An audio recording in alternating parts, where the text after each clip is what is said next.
Hey guys, so in today's video, I'm going to be showing you the best way to complete rifts, at least from what I have found. It's fully AFK, but you can secure it even more with tiny tasks. Let me know what you guys think about it in the comments below. Don't forget to leave a like and subscribe. I'm trying to hit 2K by the end of the year. Don't forget to join my Discord. I am doing a giveaway for a free battle pass. I also have my tiny task for my boss rush strat and a couple other things that are on there. That's also where you can look at my DPS chart. Besides that, let's get into the video.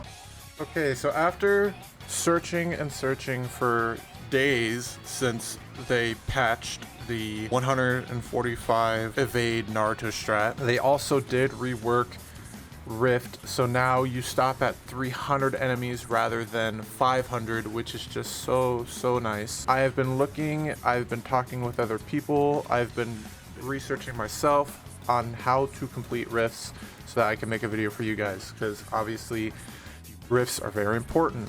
Not only can you get the locked unit capsule, it's probably the best Dr. Megapunk farm, it's probably the best trait reroll farm, best stat key farm. It's the best for everything. So basically what I've found after talking with some people, seeing other people's builds and whatnot, is you want to have Feral Fang with Capitalist. Well, you don't need Capitalist on her. I just have Capitalist because it gives her an extra spawn. I have Leaf Ninja with Sovereign, or not Sovereign, Seraph. And then I have Skeletonite with Capitalist, again for an extra spawn.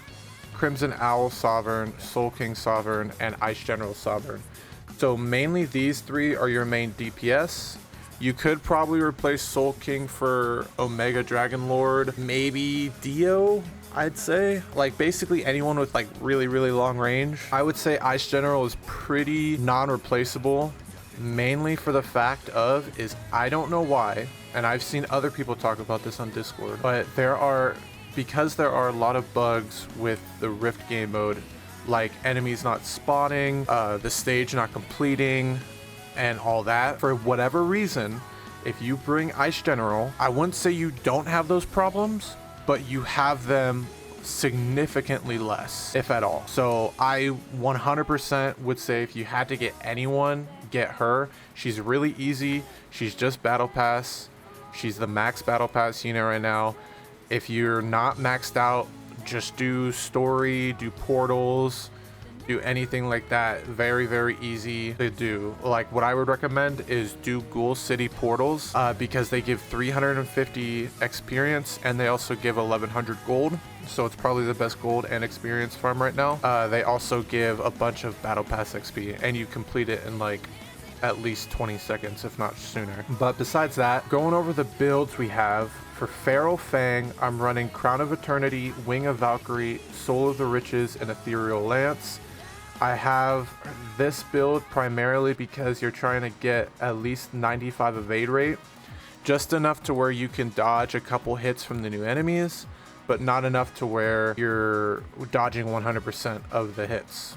And then Leaf Ninja, I'm running a similar build. I'm running Celestial Crown, Wing of Valkyrie, Flippers, and Ethereal Lance. Same thing, 95 evade rate. And then Skeleton Knight, I have Soul of the Riches, Goggles, Wing of Valkyrie, Flippers, and Piercing Longbow, mainly for range. And honestly, like, you don't need good stats on these guys at all. Like, as you can see, I have low stats on all of them. You don't even need Skeleton Knight or Feral Fang leveled up. You're mainly using Skeleton Knight for his passive because he gives not only these three 100k more damage, but he also gives these two 100k damage. Because they evade at least a hit or two before they die, they're doing damage to enemies as well. So it's actually really good to have him on your team. And then with Soul King, you're rocking Goggles, Valkyrie, Flippers, Ethereal Lance, and Thundering Fury. Now, I'm rocking Thundering Fury. I've heard a lot of people say that right now, or it would probably be better if you had a Soul of Pure Agony, mainly because you're getting that 10% ability cooldown, you're getting that 8000 shield, so if they're close to death, they get an 8000 shield to kind of help them out, and they're immune to freeze and stun. But I personally don't have that yet. I still need to farm soul fragments. And then I would also, if you also have it, I'm also running 2 Soul of the Riches, but you could easily replace that with the Soul of Infinite Riches. So again, I just don't have it because I don't have enough soul fragments. I still need to get it. Besides that, I'm just using souls that, like, if you are a mid to late game player, which is when I feel like you should be farming rifts. You shouldn't really be touching rifts early game because there should be a lot more things you need to be doing. You shouldn't even really be touching rifts mid game, in my personal opinion. I think rifts are for primarily late game when you're just farming for resources. I use the Soul of Thundering Fury, as most people have the Soul of Thundering Fury now due to the new event. And if you don't, and you're end game, farm the event. Get max Thundering Fury, max Soul of Blood, just in case there's a strat later down the line that requires a lot of them, trust me. But on to Crimson Owl. Crimson Owl, I'm using Goggles, Valkyrie, Flippers, Ethereal Lance, and another Soul of Thundering Fury. This, like I said, this could also be Soul of Pure Agony. So I would say these two are Soul of Pure Agony. And then Ice General, you actually do want Soul of Thundering Fury. And then Goggles, Valkyrie, Flippers, and Ethereal Lance.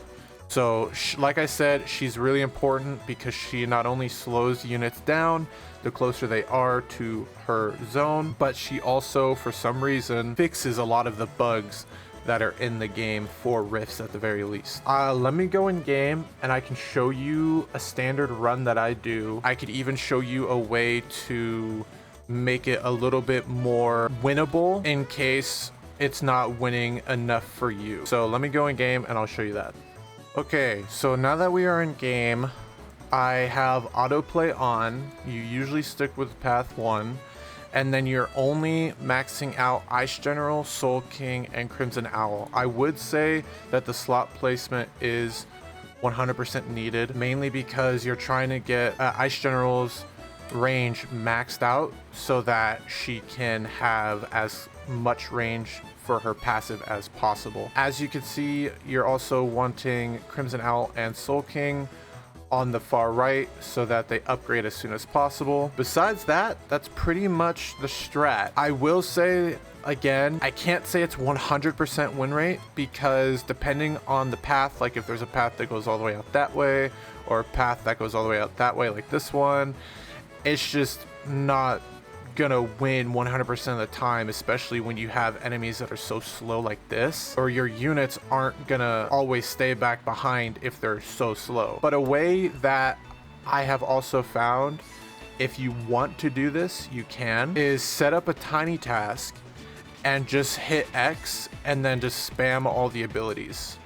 Like that just kind of helps make sure you're killing all the enemies, getting enemies that may not be in your range. But literally, I would just set up a tiny task. You hit X, spam all the abilities, hit X again, because when they despawn and respawn, if you just have the X out, the ultimates won't show. It'll be glitched. So what you're gonna want to do is just constantly hit X, close it, open it, and then spam the abilities, close, open, spam abilities, close, open, spam abilities.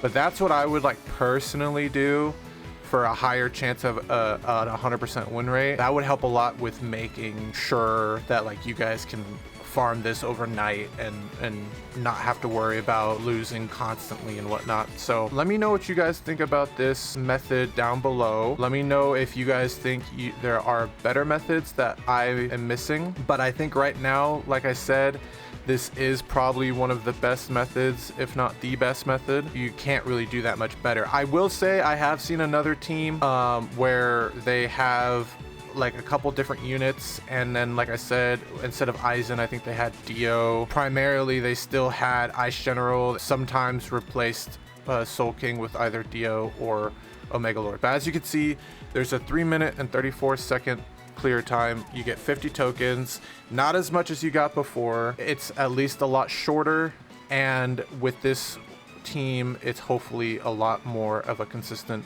win rate. Yeah, anyways, I'm probably gonna end it off there. Don't forget to like and subscribe if this helped you guys out. I'm trying to hit 2,000 subs by the end of the year. And also don't forget to join my Discord. My Discord is where I talked with some people that actually gave me the idea for this strat. So if you guys want to learn about strats before I make the video on it, or whatnot, don't forget to join my Discord down below. And with that all being said, I hope you guys have a great day, and I'll see you guys in the next video.